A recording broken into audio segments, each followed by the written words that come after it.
La Fundación Caminantes Sin Fronteras trae el segmento educativo Voces de la Conservación de la Biodiversidad en el Pueblo Agua. ¿Sabías que, según la evaluación de registros conocidos, descripciones de abundancia y el tamaño estimado de su área de distribución, la paloma perdiz purpúrea presenta una tendencia poblacional decreciente?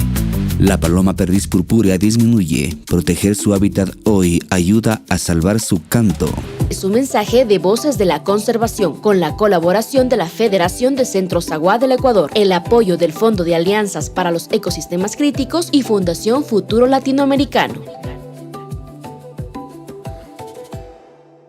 Fundación Caminantes Sin Frontera Karamdi Urusa Kamdamisna Pikpara Kuiragin Swashpa Publawagin Pinakish Punkiskin Parati Yawapura Anchichurusne Karayawa Patsapanyayedne Andui Yapurpuria Wakwaldusne Imbaren Katramdi Engaldas Yapurpuriane Imbaren Katramdi Kuiragin Panyayel Make Wanyamdumakpas Chagudnina Panyakanda Ane Masakainami, Pikpara Kuiragi, Yenwendu Federación de Centros Agua del Ecuador Gaza, Cara que Wendu Fondo Alianzas para el Ecosistema Críticos, Cara Fundación Futuro Latinoamericano.